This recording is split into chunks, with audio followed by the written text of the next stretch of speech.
fishing. People, when you're in the mood, let's go fishing. Well, it's just me and you. Head on down to the fishing hole. Grab your hat, get your pole. Let's go fishing when you're in the mood. Canadian Sport Fishing, brought to you in part by Ford Trucks, built Ford tough. Lucky Strike, producers of quality fishing tackle and landing nets since 1929. Rapala, premium fishing gear crafted from experience. Canadian Power and Sail Squadrons, volunteers teaching safe boating. Let's go fishing whenever you're in the mood. Let's go fishing. Baby, it's just me and you. Head on down to the fishing hole. You wanna grab your hat, man, and get your pole. Let's go fishing when you're in the mood. A bit of a cold front because we had mild temperatures for about almost a week where we had temperatures between 1 and 3 above zero. So even though I'm marking fish, they're very slow, and I've got a feeling that as the day progresses and even as the sun comes out, these fish are going to be a little bit more active. So I am starting in one of the deeper parts of this bay. I'm in about 17 feet of water, and I haven't marked any suspended fish. When I was here last week, which would make it about 5 days ago, the crappie that I found here were really between 10 and about 15 feet, over 17 feet of water. And there was definitely bait fish just above them, probably from about 5 feet to 10 feet. So I think that those crappie were probably feeding on those bait fish during the night, and they were just hanging out in the same area when I got here. So what I'm going to do, because I've had a little bit of a lull, I'm going to start punching some more holes, and I'm going to look for the fish suspended from 10 to 17 feet of water. Now I'm fortunate today because I'm using a new Normark power auger.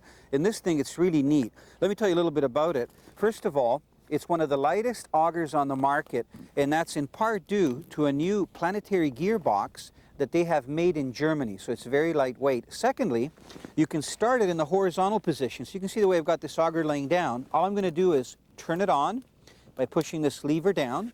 And this is really smart because a lot of times when you start a power auger vertically, if you lose control of it and it starts going around, you could, damage your boots or even cause harm to yourself. So I'm just going to get this to go, laying down. I'm going to turn the choke on for 1 split second, off. And even though it's been sitting here for a while, you can see it started really well. Now you'll notice it's quite quiet. That's because it has a catalytic converter, and it actually meets California EPA rules. So it's kind of handy. And then the last feature that I really like, it's got a recirculating hot air system that keeps it warm. So you saw that even though it was laying there, it started in about 3 pulls. I also like this really smart handlebar system. So I'm going to move out. I'm going to stay in about 17 feet. I'm going to cut about 5 holes. So the first hole is going to be here. Now one thing I have to stress when you're using a power auger, like the Normark auger, let the auger do the work. Don't push down on it. So all I'm going to do is hold on to it, and I'm going to hit the trigger.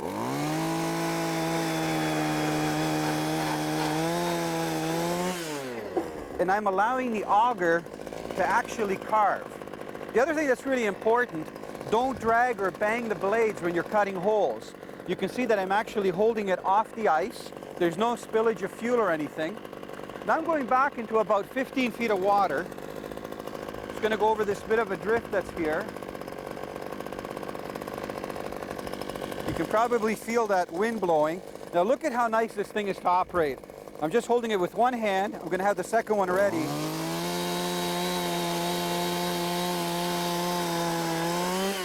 As soon as it goes through, I very gently lift it up. I see a lot of guys on the ice that pump the auger and they try to push through. That's not necessary. Just be nice and gentle with it. So you'll see the pattern that I'm doing here. I made one hole that's out parallel from where I'm fishing. I've got a second hole that's about 2 feet shallower.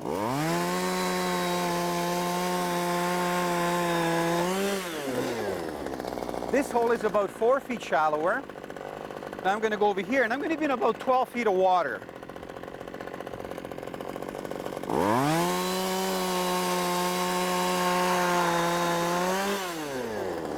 You know, when you have an auger system like this, it doesn't matter if you have 3 or 4 feet of ice. It'll go through it. That well, but you have to respect the blades. You can see these blades. It has a main spike in the center to catch the ice, and then you can see that the blades are serrated.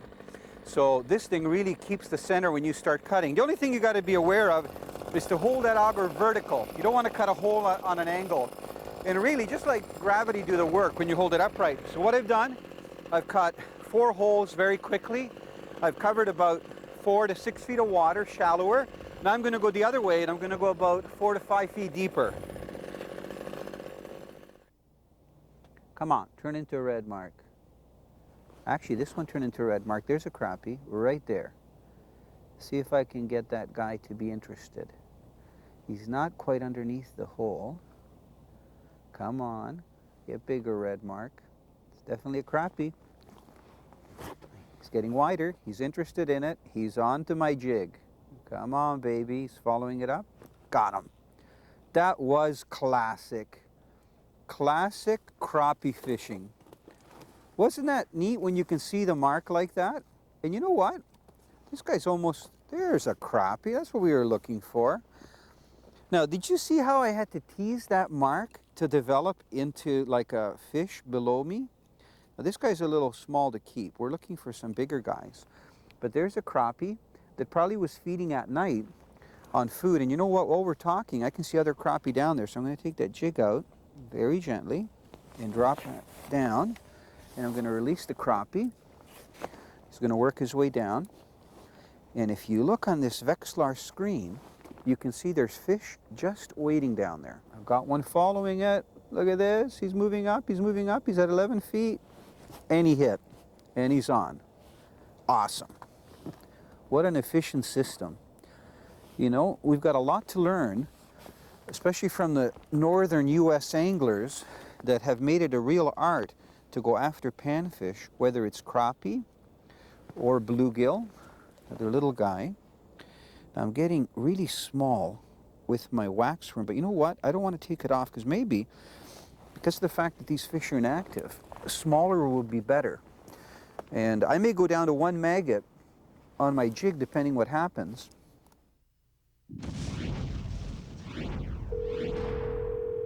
I dropped my jig in about 7 feet of water, noticed the hump, came up, and then on the other side of the hump again, another dip.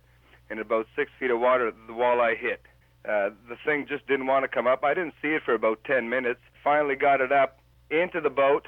You know, I jumped for joy, but it had to be the most exciting walleye fight I've ever had. Oui, la pêche à capsicum est très bonne, comme tu peux voir. Des espèces comme ce 31 pouces ici que j'ai pogné sur la Kovzetka, ça fait justification à pêcher alentour d'ici. Russian. Russian, Lithuanian, what were you like, Chinese, Japanese? If you fall in water that's 1 to 5 degrees Celsius, which usually happens either in the winter time or if you're in the cold oceans, in about 15 to 30 minutes, you can suffer exhaustion or you can go unconscious. And sometimes within 90 minutes, you can actually die. So the rule is don't go into cold water. So you have to be very careful that someone doesn't fall out of the boat. Now that's just one of the many things you should know if you're a boater. If you'd like to get more information, you can contact the Canadian Power and Sail Squadrons, or you can go to our website, which is www.canadian-sportfishing.com, and you can also get all the information. Be safe when you're on the water. Whenever I get a crappie moving from my jig, I keep my jig moving like it's trying to get away. But these fish are hitting so lightly. I hooked them. Now I am using a very light action rod. You can see the way this thing is bouncing around. You want to set the hook firm, but you want to be gentle. You know, we are getting a little bigger. This guy might actually be eating size. Rocky would say that these guys are probably 3 to a pound. So let me just slip them. There's a little crappie. And I'm going to show you what I've done to the jig that I've got on. This is a Russian jig that I'm using. They're one of my favorite, and the only place that I was able to find them is at Tall Tail Tackle in Cambridge, Ontario. I'm sure you can find them on the website. So I'm going to keep that one. I'm going to put them in my fish tray right here. Now, I mean, you can break fish off. I've got a fish following it. Come on, come on.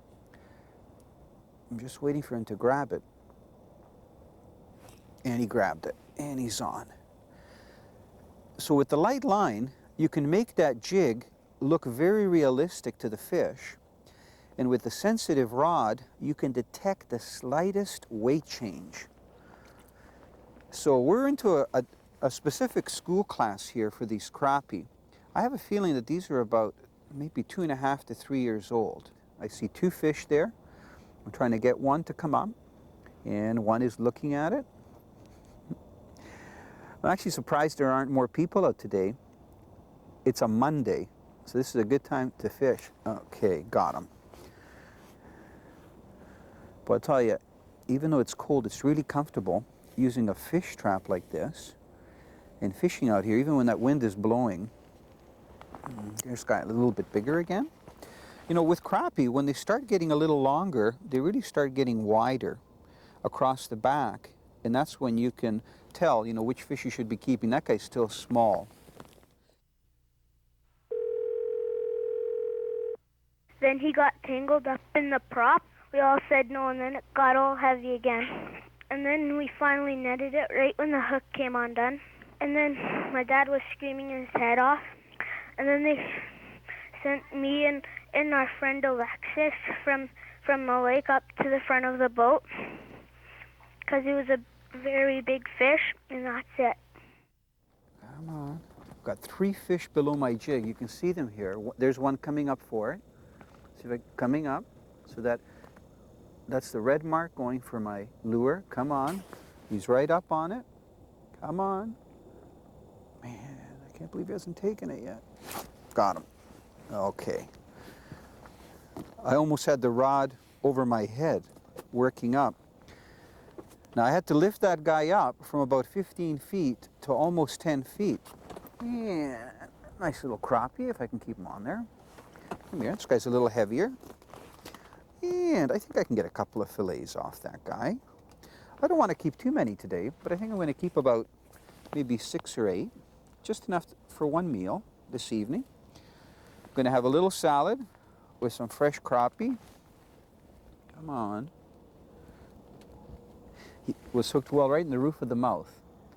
You can appreciate how much it's blowing out here when you see that wind going by.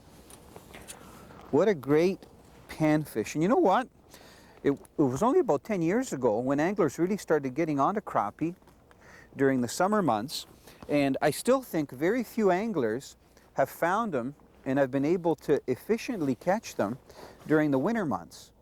So it is really challenging. I'm hoping that in the next decade, there'll be so many anglers targeting some of the larger panfish. I mean, fishermen in Ontario especially, and some of the western provinces, have been getting lots of perch in the wintertime. But if we can get on to getting large bluegill and also catching these crappie and finding out, you know, how to find the bigger ones, I think we're going to be laughing. And we're going to take some of the pressure off some of our other fishery, like the walleye fishery and pike fishery.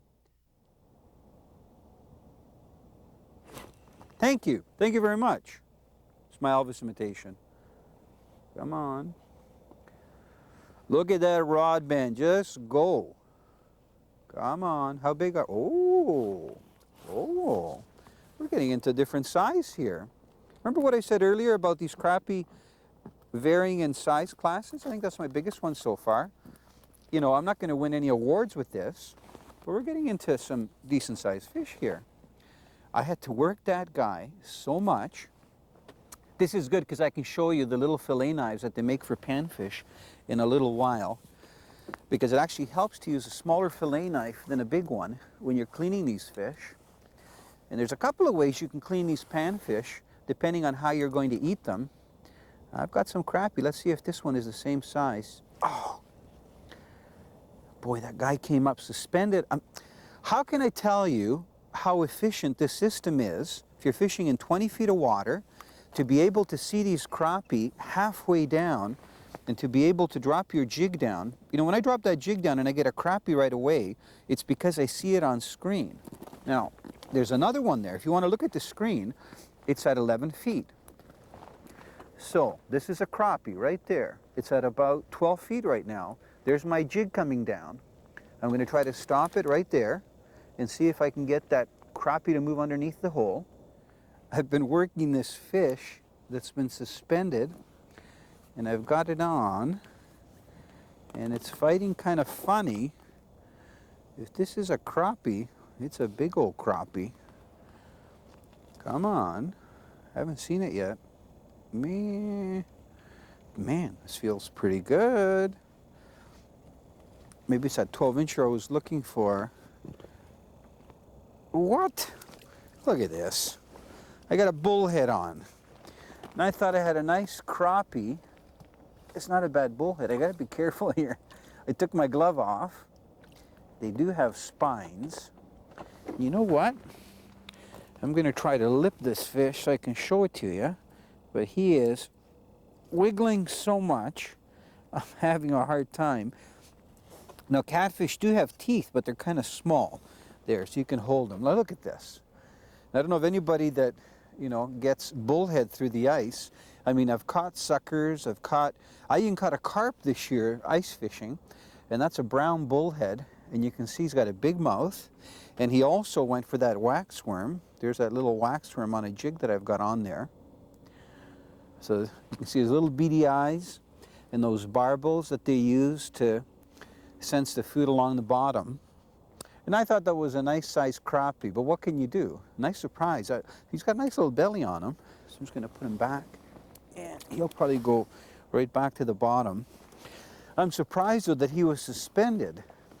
Normally catfish are on the bottom because they are bottom feeders, but he was definitely up off the bottom. He looked like a crappie. I guess when you're fishing, you can expect to catch anything. Got one looking at it. It only took 20 minutes, but I got him. Feels heavy. Is it a crappie? Fighting good. Come on. Maybe it's just been so long since I've hooked one, it just feels big. No, it's a decent size. He's a fish. Actually, this is good because I can explain to you about the different strategy for fillet knives when it comes to crappie. Now, this crappie, I think most people would keep and eat because it's borderline, but you know what? It's an eater. I'm just going to put that down. Now, let me show you the type of fillet knives that you should be using if you're going to be cleaning fish like this. And I'm going to show you the tools that I even take out on the ice with me. Today it's a little cold to clean the fish out here, but sometimes when the fishing slows down, I'll actually clean some of the fish. So I've got a couple of fillet knives with me. One is a plastic handle. You know, I'm trying to find it. This is what happens when you have bags full of gear. Here's the second knife. Now, see the size of these knives? These are made by Rapala, and they're actually made for panfish. So I'm going to pull this knife out. They both come with nice sheaths. The blade is very short. The blade is only 4 inches long. So there's the blade of the knife. Now, the reason you want to use a small knife like this when you're filleting the fish, when you're handling them, like when you're trying to get the scales off, if you have a longer knife, number one, you've got a greater chance of hurting yourself because you have too much knife. And also, you're not going to be able to as accurately get at the actual scales of the fish or whether if you're skinning the fish. So a small 4-inch knife like this is ideal. So this is one style, and this has a no-slip grip by Rapala. And then this other one here is your more traditional panfish fillet knife. And this is like your original Rapala knives, and you can see that it has the name of the knife right on it, inscribed in the metal, and the Rapala logo. And again, this is a 4-incher, and it's perfect for panfish, you know, whether you're getting bluegill or you're getting crappie this size.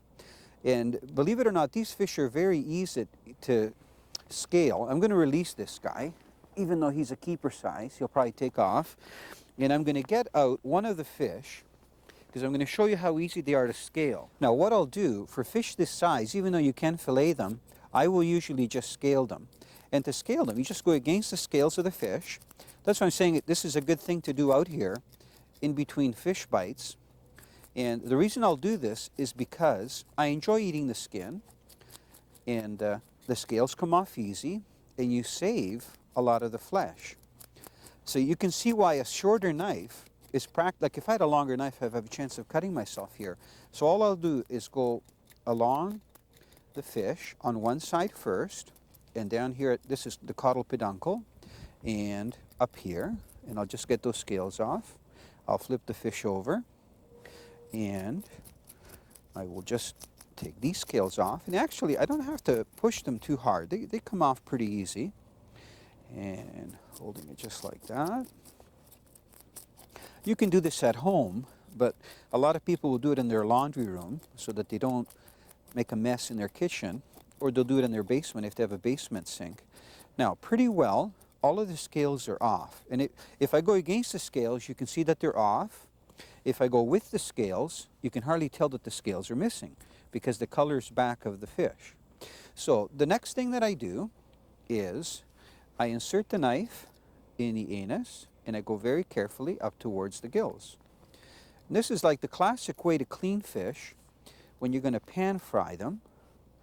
So I go in between those two fins. Some people will cut around them, so let me just cut around one side, the other side, and you cut down just behind the head to where the gills are, and you separate that.